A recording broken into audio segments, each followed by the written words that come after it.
everyone. Konnichiwa. Nadia Laka. As I preparing for this conversation, I kept coming across your pieces of your journey. Latvia, New York, and London. Yes, So yes. it made me curious. So where did it all begin for you? Where did you born and where did you rest? First of all, Zaylan, I would love to thank you so much for inviting me to this podcast and giving me a platform to speak a little bit about my journey. And to begin with, I was born and raised in Riga, Latvia. I'm born here. And I was brought in a very nice environment, very natural. Although I was born and raised in the city, but we spent so much time in the nature. What did you study? I actually accomplished my master's degree in technical translation in the Riga Technical University. It's right here. But fate somehow turned upside down that I'm here, and I decided not to pursue a career of a technical translator and instead to become an artist. This is what actually my soul craved, as I think. Right, okay. So, yes. So what is your family background? I really love to know your family background. My family, my mom, my dad, my husband, and my kids are the love of my life, and they support me so very well. And my mom is an engineer. She was born and raised in the far east of Russia, Sakhalin Island. And my dad is from here, from Riga. And they met here when she came to study, and so they got married, and it was a happy life. Yes. Yeah. As I know, you started your paintings when you was age of 5, right? Age of 5. Even earlier, actually. Oh, really? Yes, I started around the age of 2, and around the age of 5, already participating in some exhibitions, and it was a very fun experience. I always felt that art gives me so much freedom because I grew up without any siblings, and I didn't really have anyone to be around all the time to play with other kids. You know. You didn't connect with friends in your childhood. Well, I did have childhood friends, but maybe not that many. I just have my best friend. She's been there. She's still she's still my best friend. Oh, yes, okay. She's still my best friend. She's really supportive of everything I do, and I can say that I went to school only when I was 7. So all the time without any siblings, probably.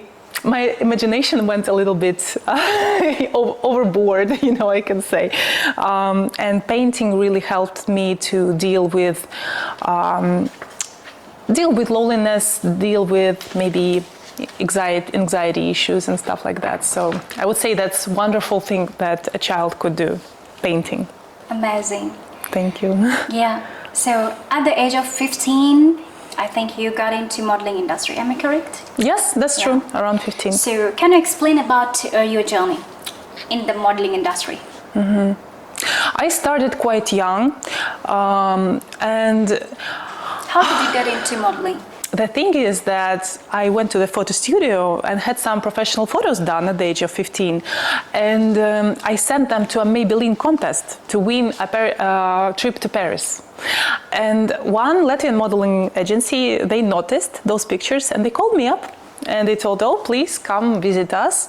And after couple of years, I already was in the university, and at 19, first course, and I went to my first trip to Milan, and then it was Milan, New York, London, Paris, and all over the world. Oh. I went to Maldives, to Panama. I was very happy to visit all those beautiful countries, and it is such a an amazing journey, although at times it came at a price as well. All did you buy alone? I mean, did anyone push you to modeling industry? No, not at all. Not at all, never. It was my only passion. And since early childhood, I was actually obsessed with taking pictures. I would paint and also photograph. too. I had an old Zenith camera, and I would go around and make pictures of everything, and I would go on the websites and look at the beautiful pictures of models, you know, how they posed, and I learned from them a lot, from the top models of that age, you know.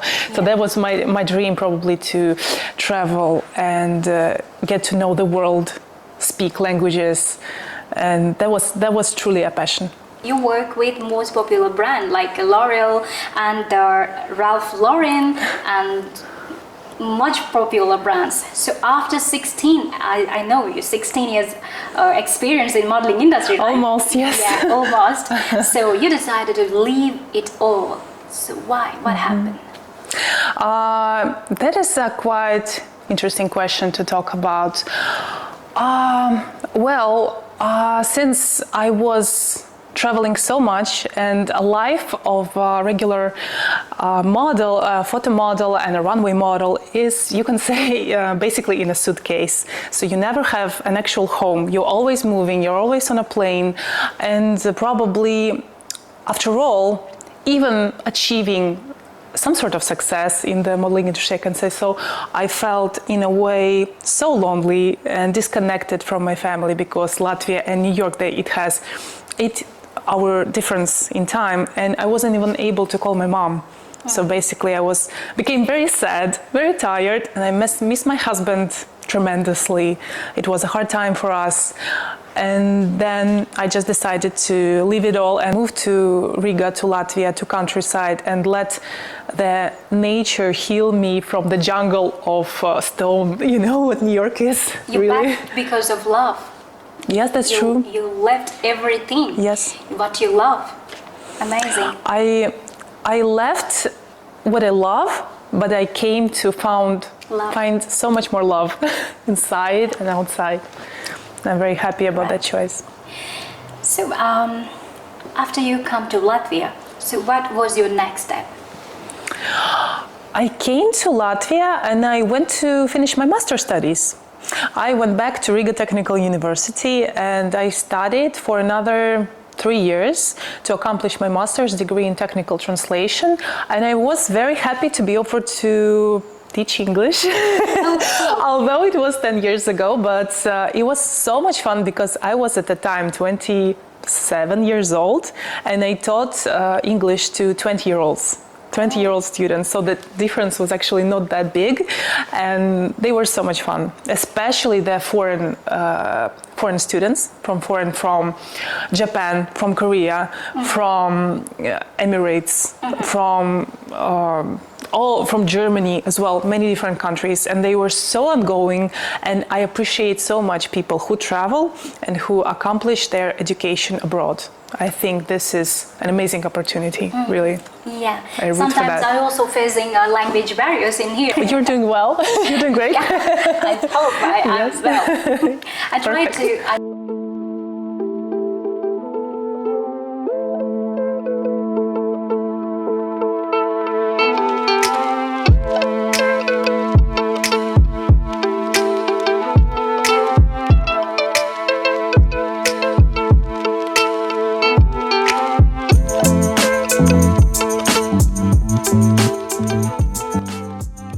To speak in Latvia. Yeah. You do? Yeah, I tried once. I went to some class, and but I only know 2 words. That's realistic. Still, I know 3 words. Amazing. So, yes, good for you. Yeah. You did a great job actually for a student who is looking for a comfortable place. I was an Erasmus student myself. I went abroad for Erasmus exchange program to Spain, and I learned Spanish a little bit. Oh, really? But that was amazing experience for every student who has a possibility to go abroad to study. I would recommend it 100%. How many languages do you speak? I actually speak 3 languages. Russian is my mother tongue language, English, Latvian fluently, and then I speak a little bit Spanish. But unfortunately, I lost the fluency a little bit. And this is my dream to actually pursue and learn Spanish, Italian, and Japanese. So you was the teacher, right? At the time, yes. Translator. So you decided to leave it all. Why? Again, yes. Story continues, yes. Well, that was a happy moment actually, because I became pregnant with my first child, with my first baby boy. And that was such a wonderful experience that my husband was kind enough to not to push me into anything apart from the pregnancy, you know. I was comfortable enough to enjoy it to the most, and I was blessed incredibly and happy, because I'm going to explain a little bit that due to the society standards. What kind of society standards?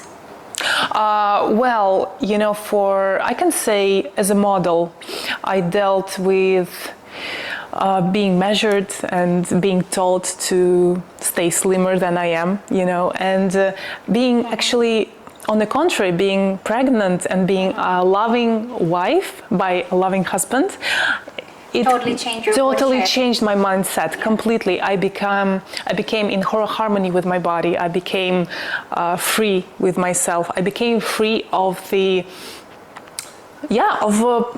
putting standards on myself. Yeah. Just being me and just being appreciative of my womanly figure to be able to give birth to a child. Isn't this the most amazing experience, yes, right? The most amazing experience. Have you decided to do something to stable financially? Because you have first baby, big responsibility. I know, right? Your husband is very supportive. I know. I was irresponsible enough to quit my job completely and just become a stay-at-home mom. And that was an absolute present from my husband, who is very caring, and he arranged everything so comfortable for me that I was able to be at home and take care of the baby. So that was absolutely beautiful. But then COVID times came. Being home alone with a baby, sometimes as a first time mom, you feel already very isolated, you know. And this is where the passion for painting comes back and saves me. That's how Kibbo born. Exactly. Yes, you're right. The story there was that my baby boy was born, and I had so much love inside me, the new emotions. You cannot imagine you're going to be a mom and you're going to feel so much power with that. And apart from that, you can feel lonely, isolated, helpless, and you need a lot of support. And during those times felt isolated in a way, and with my own emotions compressed inside, you know what I mean? And I can understand. Yeah. I can't feel it, but I can understand. Yes. I feel so lovely when you talk about your motherhood. Actually, when you ask from me, how do you feel? You know, how do you feel? You know, I started to think. Oh, I'm sorry about that. Actually, now I feel like everyone's a mom, you know. But no. That's it. It's great. It's great. I started to thinking inside how it feels. It like feels. If I have a baby, how do I feel? I started to thinking like that. Yes. Thank you for that feel. Thank you so much. It really does feel unexplainable in a way. But what I meant is, being a mom, you need a release of those emotions inside. You really, as a woman, as a mother, you need a release of those compressed emotions, and painting is one of the safest and most amazing ways how to release that compressed energy. And that time I decided that I want to upscale my charcoal drawings, which I did in New York. Studied a little bit in London, in New York, but that was all mostly charcoal, a little bit of oil, and then I suddenly, with my baby on the arm, basically, I started to go full canvas, and with bright colors. It was energetic, blue, turquoise, red, and it was an amazing experience to just have canvas and have fun with it and be energetic and release be yourself. Exactly, and that's a major powerful and energetic move, you know, in a canvas, and it's fun and safe too. I can understand. Yeah, it was fun. Yeah. And that's how Kibbo was born. Kibbo grew. Exactly. You know what? Before Yes. I call you, I went through your profile, right? Instagram profile. Yeah. And I thought, okay, Kibbo, it's amazing name and very unique name. I never thought it was your business name. That much it's alive. Kibbo is alive. I love that. Exactly. I called you Kibbo at the first time. Right? Yes, you did, and many people do actually. Oh, really? Yeah, you'd be amazed that many people do actually, and I'm very happy about it. The idea behind the name of the brand and this name is my dad's actually. He was the one who translated my name, which is Nadia, into Japanese, which is basically means hope. So basically Nadia means hope, and into Japanese means Kibbo. And Kibbo means a very, very strong wish to do something, like a very positive, strong wish, like a hope, basically. And I love this name. I love how... When I talk with you, most of the time talking about Japanese philosophy. Yes. What is the relationship with that? I would say that my incline towards Japanese philosophy is rooted in my mom's origin, because she was born and raised in Sakhalin Island, in its very, very far east of continent, very far east of Russia, and it's very near towards Japan, Japanese islands. And sometimes she encountered on the beach, on the seashore, she encountered things that ocean brought from Japan. And she became increasingly kind of, excited about those little things, little toys or parts from furniture, something like that, that came from Japan. And later, when I came to visit Sakhalin Island, I became so obsessed. Well, obsessed is not the good word. I became inspired majorly by the cold, strong nature. It's humongous, it's huge, it's massive, it's energetic, with the ocean, with the waves. It's not like here in Latvia. Here everything is peaceful, it's calm, it's forest lakes, everything is calm. But there, the ocean is just... It's massive. Feel alive. Feel alive, exactly. And although I've never been to Japan, I am very incredibly inspired and appreciative of Japanese philosophy, because it helped me to, when I started to take a closer look to Japanese philosophy, I studied karate a little bit. Oh, really? Just a little bit, a tiny bit. I have a white belt. Oh, really? Amazing. I missed that part. Thank you so much. But Okay. Well, the highest level is black, so white. This is the beginner. But I can only take. This taught me balance and being able to breathe. Just being able to harmonize myself with breathing techniques, calm myself, calm my anxiety, calm my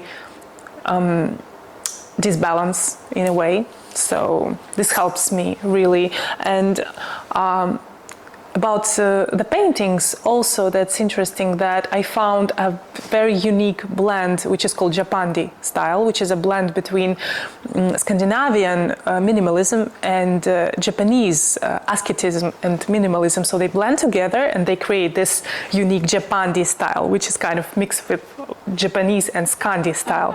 And I like the minimalism, the humble and natural atmosphere of this blend of styles.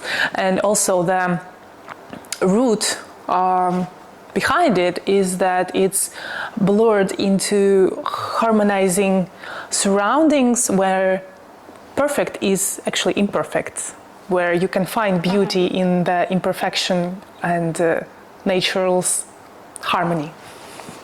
Where do you feel imperfection in your life? Where do I feel it? Everywhere. Great question. I feel like my life is chaotic. It's fun. It's sometimes messy. It's not perfect in any way, and I'm very blessed that I don't have to be perfect. I'm done with trying to be perfect for myself, mostly. Yeah, so most of people are trying to be perfect, even me as Exactly. well. To this video Yes. as well, I was very excited before start Yes. our video. You saw that, right? yes, we were so excited. We were so nervous. So I needed to be perfect everything, Yes. but I know we can't do that No. because everywhere is imperfection. Exactly. We don't have to be. Yeah. That's what makes us human. That's what makes us alive. And this is the beauty in it. There is a beauty in it, in being imperfect and just having come to terms with it and not trying to pursue any ambitions which, in a way, disharmonize, disbalance your life. Yeah, I think so.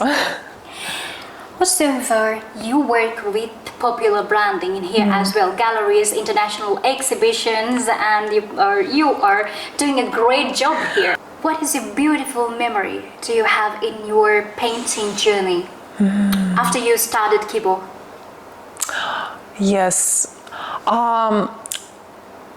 Yes, actually, I have an amazing memory from the last summer when I just packed my car. I took the easel with me and the canvases, and I went to the seashore and I put the easel right in front of the sea, and I painted the sea, and then the waves came, and it was such an amazing experience, really, because I almost felt this energy of Hokkaido Islands, of Northern Islands, and it was actually October. It was quite cold. It was around 9 degrees at the time. 9 degrees Celsius, yeah. 9 degrees you're outside and painting. And I went to swim. I will land it to that point, okay? Yes, that memory was. I'm planning to repeat that, actually. I'm going I wish soon. to see you in the sea. Okay. All right. So we talk about your educational background, your business journey, and a little bit about your family. But we need to talk more about your family, don't you think? So, Yeah, I'd love to talk about my family. Sure. do you ever think your parents think about you like in this way to become that person? My daughter should become that person, should be a doctor, engineer, or good daughter. What? Yes. Do you feel ever like that?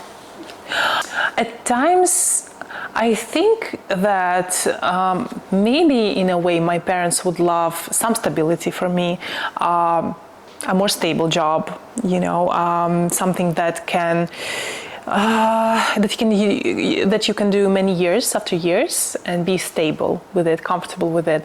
But now I think that they accept me absolutely. They understand that maybe this is not what I really can manage, with myself.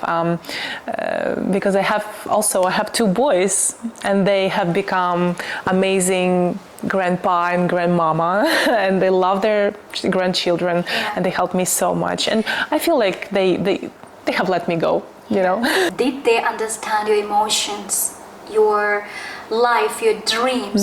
So I got to your point. Yes. Yeah, they were very supportive. They do. Do you have anything to talk about that? I have an incredible relationship with my mother and my dad. My father, they are amazing people, incredibly creative, and They let you go to what you want to do. exactly, they accept me, and they made such a shift in their lives. After 50 years old, they decided to leave the city, Riga, and move to countryside. The reason is you. Not really. Not the reason wasn't I. It's just they loved the place. They absolutely adored the nature there. They loved the lakes, the forest of countryside of Latvia, and they moved there. And for me, it's so inspiring because can you imagine after 50 years old, even 55, you suddenly say, okay, I'm able to change my life 180 degrees and move to the countryside and build everything from scratch. Everything, like the house, everything. What changed you? You were in Riga and it's city, Yeah. right? You went to countryside. Yes. What other changes in your life? Nature has the ability to heal Well, for me it did. It healed the heart, it harmonized the soul. I was able to find balance, and it's just also, it's so much fun to see your kids running around in grass and forest and just picking mud and throw and have a swim.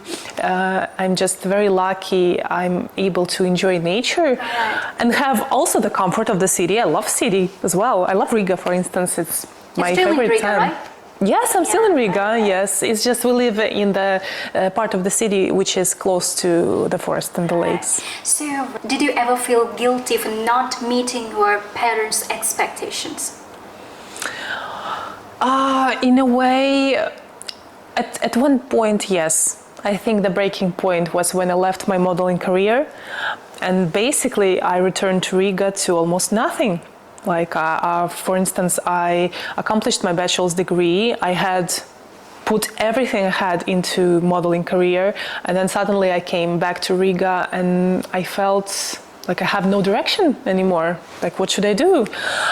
But then I found it. Gladly, Riga Technical University accepted me wonderfully to accomplish my master's degree, and I felt this spark with teaching as well, so that was great, and my parents fully support that. Actually, apart from painting, I would love to come back to teaching again, maybe just with kids. All right, the plans. One of the plans, yes, I have many. Good luck with that. All right, this is the time to you. Tell something to your mother and father you never said. Oh wow! You never told. Making me blush. I actually just returned from the countryside, and something I want to tell my mom and dad is that just how much I love them and how I cherish them, and how being 82 years old, I would look back at myself when I'm 36. They're still young. They have our grandkids, our kids here, still babies, you know, and I would cherish every second I spent with them. Just being able to call my mom, call my dad, and tell them how much I love them and how thankful I am. So, we talk about your parents. So let's go to your soulmate. He's my classmate. Oh, yes, we went to the same school. Yeah, and I was very lucky to find the boy I fell in love. Absolutely amazing man. And he's my best supporter. He's my best friend. And he's there for me all the time. Is your first love? Yes, he is. Yes, he is. Yes. After that, you got married to him. Yes, that's true. Okay. Yeah, and we have 2 boys now together, so they're Amazing, beautiful 2 kids. I saw them.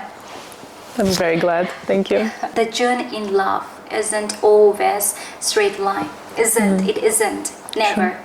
True. So I agree, 100%. there are chapters of heartbreaks and also lessons and also joy moments.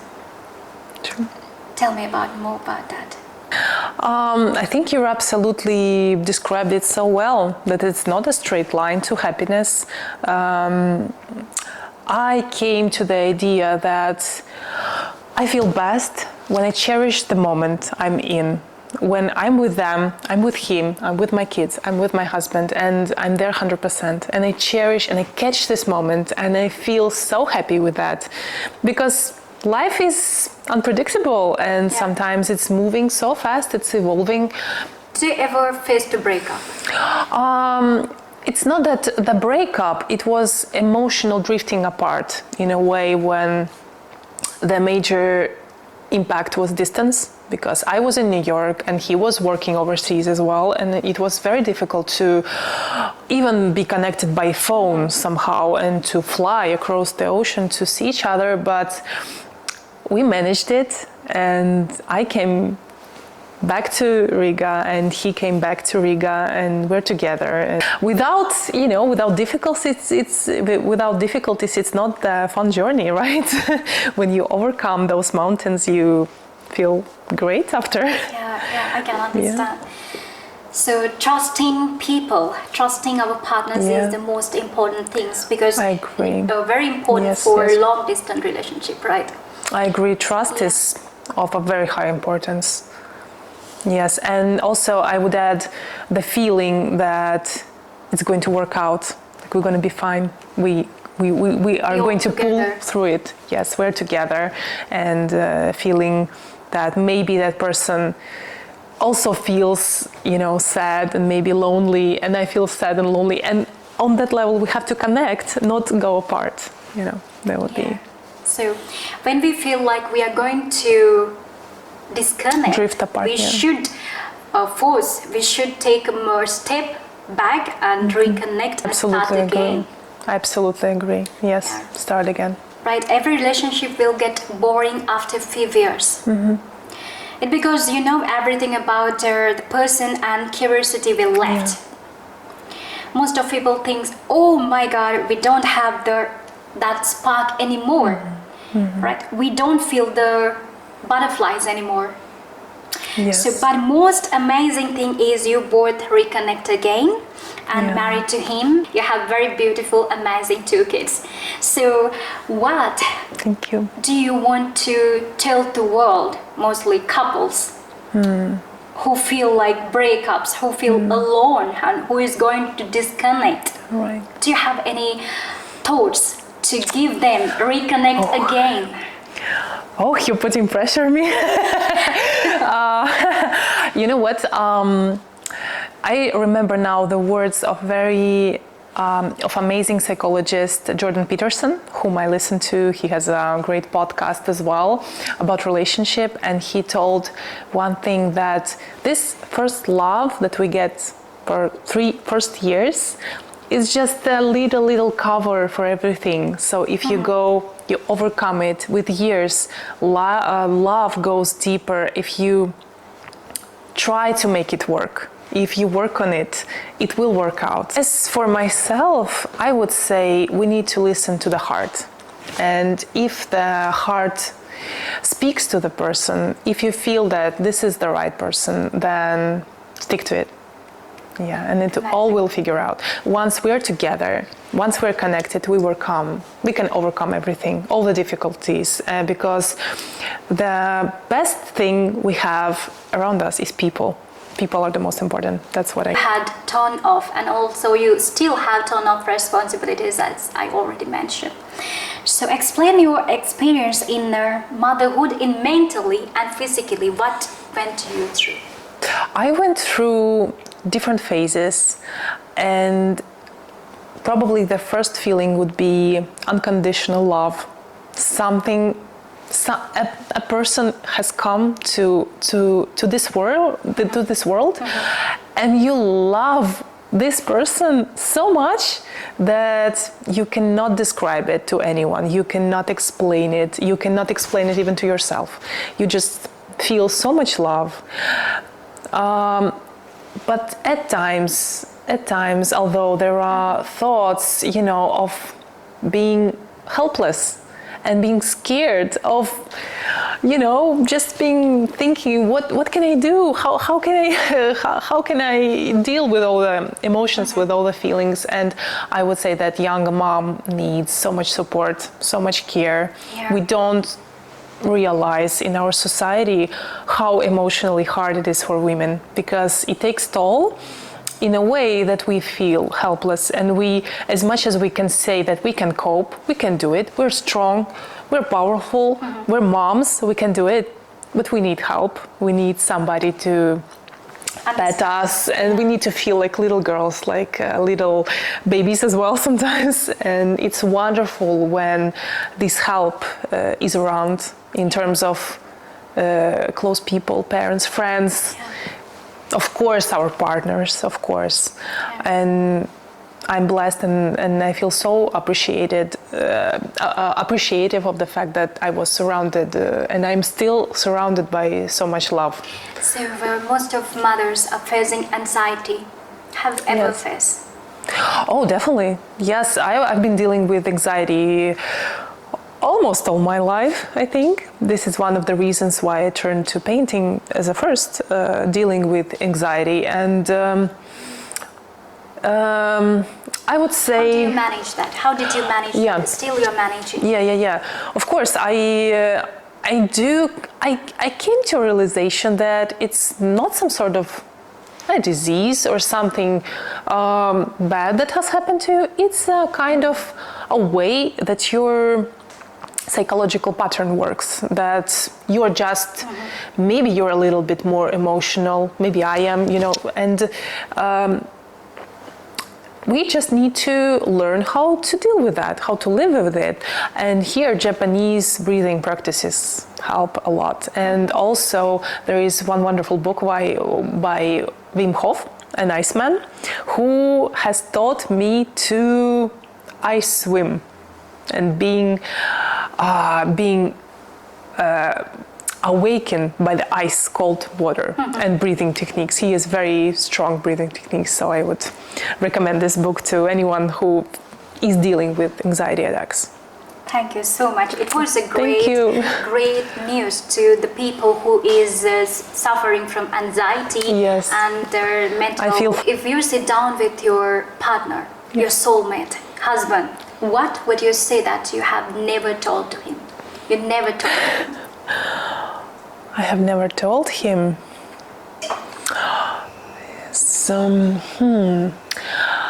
Actually, I have to tell you the truth, that I have come to terms with us being so natural that I think we speak about everything, honestly. Yeah. There's not a topic I cannot discuss with him, because he's not only a partner, he's my friend. He's my best friend. He knows everything. And it's one of the most beautiful things in life, that you don't have to keep a secret of anything. So your husband, very, very, very, very lucky to have you. And also, I'm lucky. It's me who is lucky, really. Yes, of course. You're also very lucky to have that kind of supportive husband. I saw when I went through your videos, your Instagram profile, I saw your husband is taking pictures of you. Yes. When you're at the exhibition, right? So also, he's making some paintings, right? He is fixing an easel for me. Yes, he's sometimes bringing heavy painting kits for me and arranging stuff for me, and he's helping me to decorate the studio. He's 100% there for me, I have to say. Biggest supporter. I'm very lucky to have you in this program, in this podcast, The Untold CEO. Thank you so much. So you are a very, very innocent, very kindful, such a wonderful woman. I really love you.